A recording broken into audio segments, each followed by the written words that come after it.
Welcome to Imagine in Color. The program will begin shortly.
Hey there, and welcome to Imagine in Color. I'm Marjuan Canady, the founder and executive director of the Canady Foundation for the Arts. The Canady Foundation for the Arts is a nonprofit based in DC that uses the power of storytelling to connect, empower, and impact youth of color. That's why we're so excited to have you here for our first annual Read Aloud series. Now, reading aloud is so important for children because it really lays the foundation for learning that they'll use for the rest of their lives.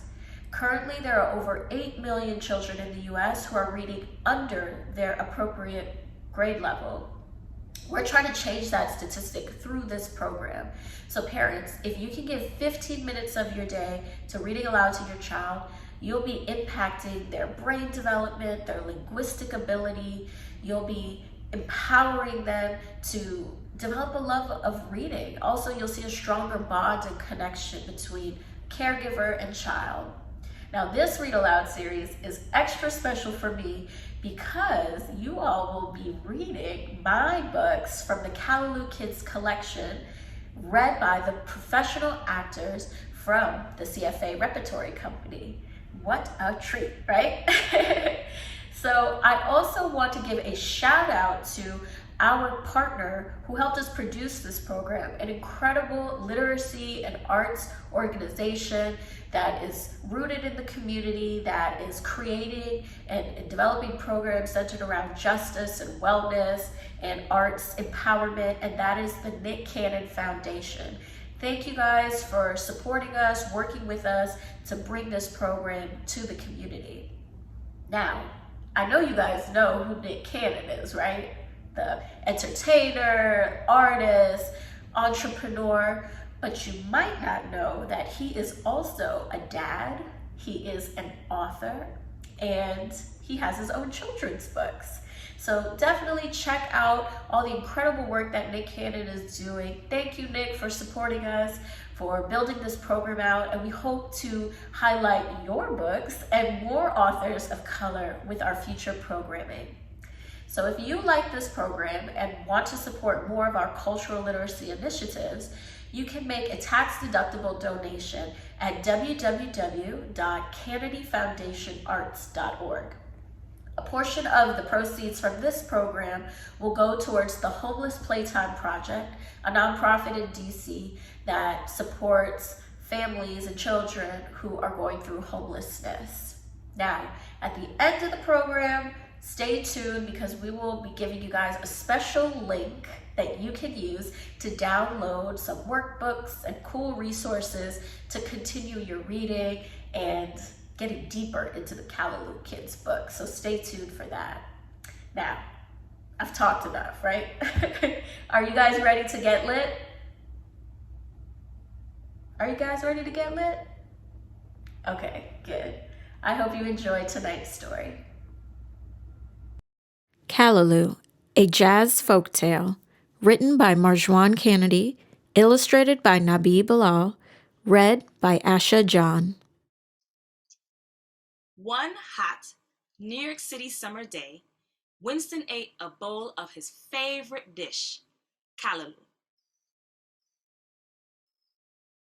Winston's eyes were always bigger than his tummy, but there was just something magical about his auntie's Callaloo. It was a family recipe, passed down from Winston's grandmother to his auntie.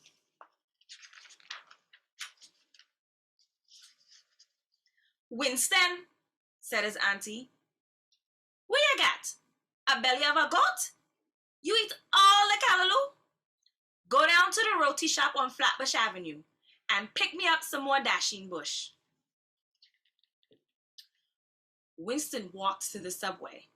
"Delicioso! Compra una icy." "Delicious! Buy an icy," shouted the icy lady. "Ruff!" barked Cosmo, the neighborhood dog.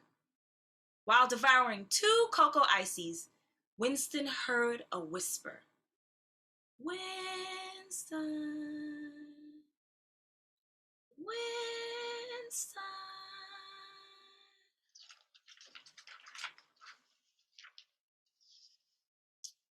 He looked to his left, to his right, and to his back. Where did that voice come from? Thought Winston. He shrugged, then hopped on the train and headed to the roti shop.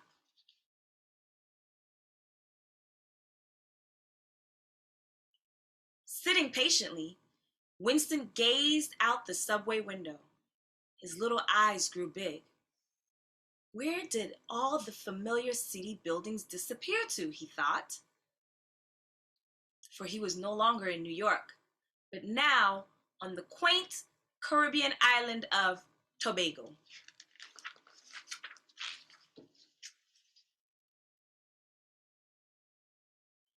Winston loved Tobago. He often daydreamed about bathing in the crystal clear water, devouring morning doubles, and listening to his wise grandmother's stories. He loved Tobago even more than ices and Callaloo.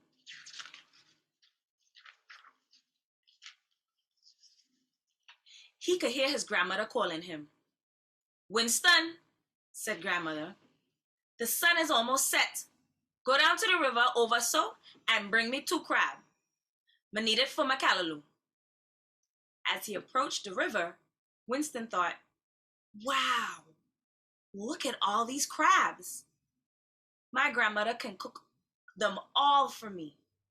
I'll bring back 4 instead of 2. Suddenly, a menacing shadow appeared through the trees. "Little boy, why are you stealing from my forest?" bellowed Papa Bois, peacekeeper and protector of all the animals in the forest. "Ah!" screamed Winston as he ran off before Papa Bois could utter another word.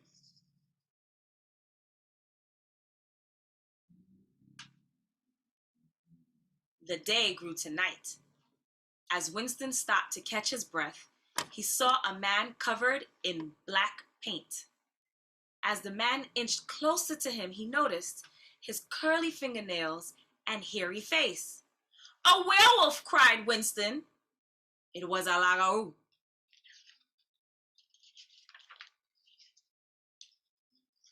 "Ow!" howled the Lagao. Frightened Winston took off into the night, running faster and faster towards a flickering light in the distance. Under that light sat a group of men liming. "Help! Help! A Lagao is after me!" shouted Winston. "Boy, calm yourself. You must have dog yampy in your eye," laughed one man. As the men laughed, Winston noticed the figure of a beautiful woman walking alone. "Excuse me, gentlemen," interrupted Winston. "That woman over there seems to be lost." "Stay away from she," screamed a man. "She's a lot of bless. Look at she cow hoof." Winston stopped dead in his tracks. "Don't stare at she," yelled another man. Winston and the men hid their faces but they could still hear the thumping of her cow hoof inching closer and closer and closer until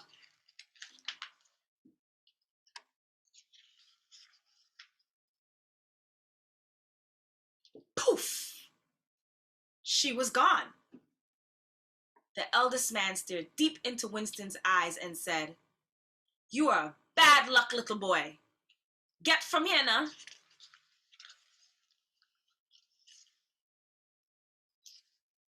As Winston ran off, he came to a fork in the road.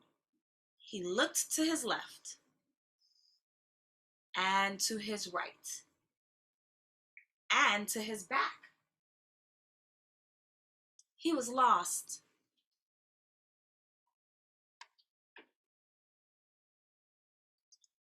His gut told him to go right, but the more he walked, the more he grew tired.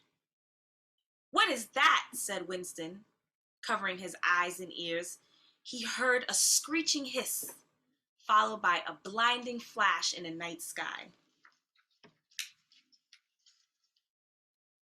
It was a sukunya, an old lady by day and a vampire by night. Pain struck his little arms. His body grew weak and his tummy turned sick. His arm had turned black and blue. The sukunya had choked him.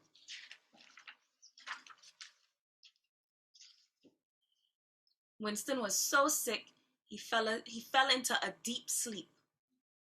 By morning, he woke on the grainy beach sand to find his arm had magically healed.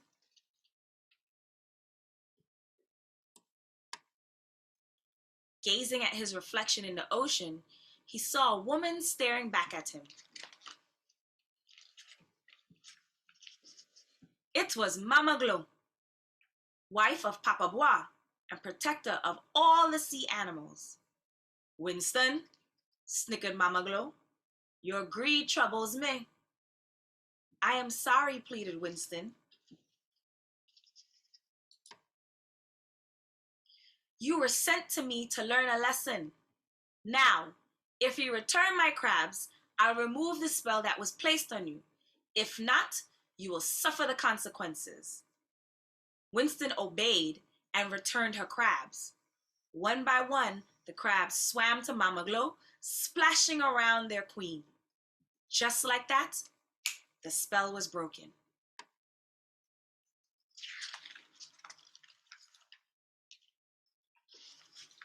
Mama Glo magically returned Winston back to his grandmother. Winston's grandmother was vexed that he had returned with no crabs. "Winston, what is this?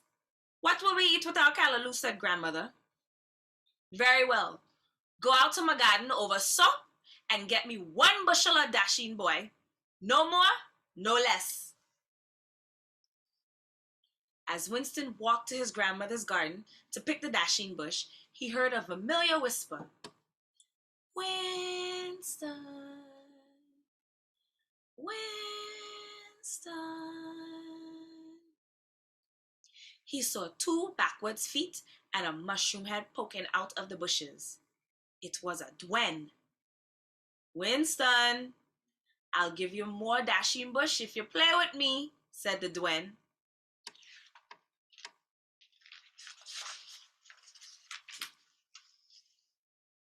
But he remembered Mama Glo's words and grandmother's request. So without hesitation, he ran as fast as he could back home. He ran and ran and ran. He ran so fast that he ran right into Irene's roti shop on Flatbush Avenue. That night, Winston and his auntie ate a delicious Callaloo dinner with some authentic Caribbean dasheen bush, and he never again took more than he needed. Something magical lay within that Callaloo.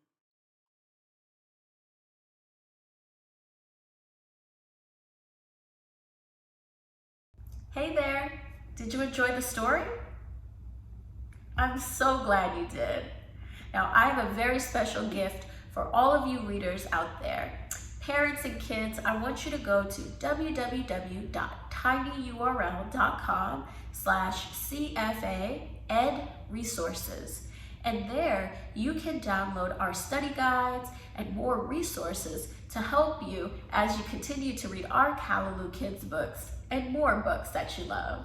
And I want to give a huge shout out again to our partner, the Canady Foundation, for helping us produce this program and bringing it straight to you. So until next time, stay lit.